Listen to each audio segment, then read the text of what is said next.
Bismillahirrahmanirrahim. Oke, sekarang kita akan mempelajari contoh soal mengenai kelarutan dan hasil kali kelarutan. Tapi sebelum ke contoh soal, kita ilustrasikan dulu yang namanya kelarutan itu seperti apa ya. Walaupun di video sebelumnya sebenarnya sudah dijelaskan ya. Nah, ini misalnya kita akan melarutkan PbI 2 dalam 1 liter air. Nah, diketahui dalam handbook itu kelarutan PbI 2 dalam 1 liter air pada suhu tertentu itu adalah 1,5 kali 10 pangkat min 3 molar. Nah, karena molaritas itu sama dengan N per V, maka untuk mencari N itu sama dengan M kali V ya. Tadi V-nya 1 liter, M-nya 1,5 kali 10 pangkat min 3. Jadi, tetap saja didapat N-nya itu 1,5 kali 10 pangkat min 3 mol. Nah, karena mol itu gram per mr, maka untuk mencari gram itu sama dengan mol kali mr. Molnya 1,5 kali 10 pangkat min 3 dan mr-nya mr PbI 2 itu diketahui setelah kita cari itu 461 ya. Maka diperoleh nilai masanya itu 0,69 gram. Nah, jadi inilah kelarutan maksimal PbI 2 dalam 1 liter air. Jadi kita dapat melarutkan PbI 2 itu maksimal 0,69 gram dalam 1 liter air ya. Jadi kalau kita melarutkan tepat 0,69 gram dalam 1 liter air, itu akan larut semuanya. Dan larutan tersebut namanya larutan tepat jenuh. Nah, kalau kurang dari ini, misalnya 0,5 gram yang dilarutkan ke dalam 1 liter air ya, itu yang namanya larutan belum jenuh.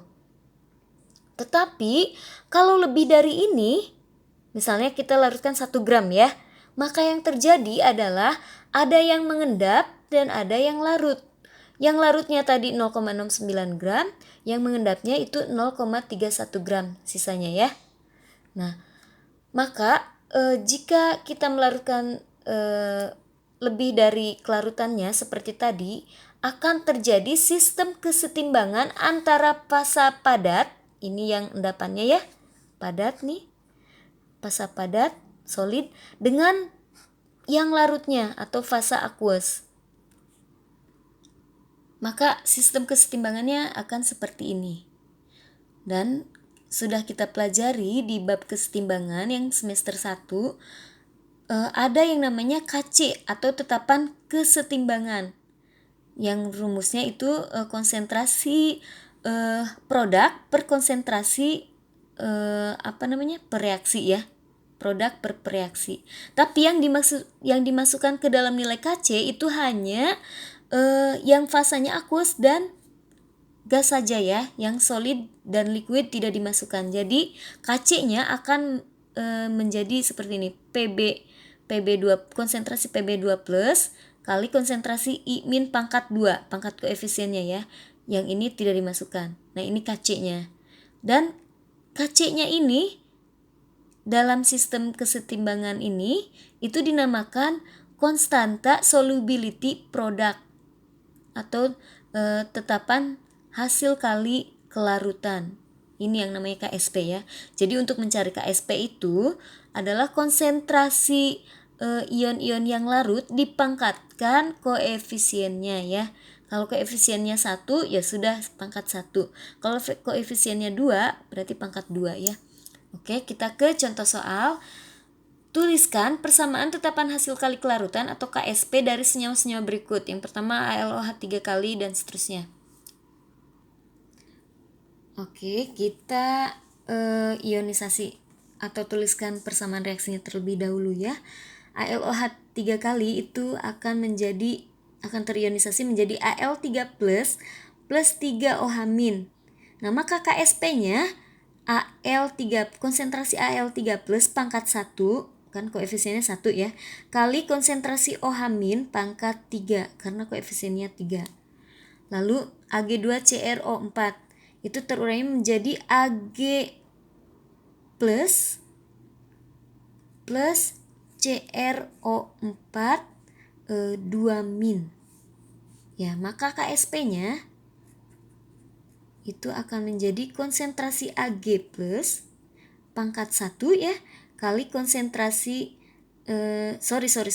maaf, ini 2 ya, 2 Ag plus CRO4 2 min. Jadi KSP-nya Ag plus pangkat 2 kali CRO4 2 min pangkat 1 karena ini koefisiennya 1. Lanjut, MgCO3 itu terurai menjadi Mg2 plus CO3 2 CO3 2 min. Nah, jadi KSP-nya itu sama dengan konsentrasi Mg2 plus pangkat 1 kali konsentrasi CO3 2 min pangkat 1 juga ya, karena masing-masing koefisiennya 1. Nah, seperti itu untuk mencari KSP. Nah, nanti kalian kerjakan nomor 4 dan 5 ya. Oke, lanjut ke hubungan antara kelarutan dan hasil kali kelarutan. Nah, kita ke contoh soal saja ya. Misalnya di sini ada contoh soal kelarutan CaOH 2 kali itu 1 kali 10 pangkat min 2. Tentukan tetapan hasil kali kelarutan KSP CaOH 2 kali. Nah, yang pertama itu kita harus tuliskan reaksi kesetimbangannya dulu ya. CaOH 2 kali itu menjadi Ca2 plus 2OH min. Ya. Nah, kalau misalnya kelarutan CaOH 2 kalinya itu S, maka ini juga S ya, karena koefisiennya sama-sama 1. Dan ini 2S karena koefisiennya 2. Jadi 2S 2 kalinya ya. Nah, maka KSP-nya itu sama dengan Ca2 plus konsentrasi Ca2 plus pangkat 1 kali konsentrasi OH min pangkat 2 karena koefisiennya 2 ya. Nah, ini tadi yang Ca-nya itu S. Kelarutannya ya. Lalu yang OH-nya 2S pangkat 2. Kita masukkan ya, yang ini S, ini 2S pangkat 2. Jadi yang ini kita kuadratkan, 2 pangkat 2, 4. S pangkat 2, S pangkat 2 ya. Jadi hasilnya 4S pangkat 3, karena ini kan S dikali S pangkat 2 itu sama dengan S pangkat 3 ya. Jadi hasilnya 4S pangkat 3. Maka karena kelarutannya tadi diketahui di soal 1 kali 10 pangkat min 2, maka kita masukkan S-nya atau kelarutannya 1 kali 10 pangkat min 2. Dipangkatkan 3. Jadi KSP-nya 4 kali 1 kali 10 pangkat min 2 pangkat 3. Nah, ini pangkat kalau dipangkatkan itu sama dengan kali. Jadi min 2 kali 3 itu min 6. Jadi KSP-nya adalah 4 kali 10 pangkat min 6. Lanjut contoh soal selanjutnya. Tentukan kelarutan MgCO3 jika diketahui KSP MgCO3 itu sama dengan 3,5 kali 10 pangkat min 5. Nah, sama seperti tadi, tuliskan dulu reaksinya. MgCO3 itu menjadi Mg2 plus CO3 2 min.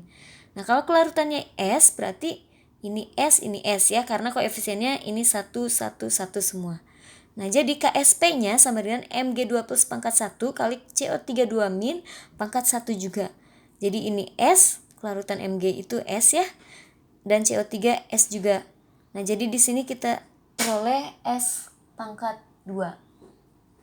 Nah, S kuadrat ya. Oke, jadi KSP sama dengan S kuadrat. S itu kelarutan ya.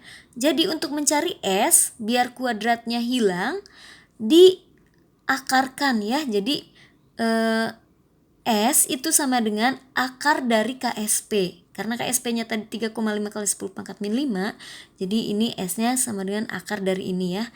Kita cari pakai kalkulator ya.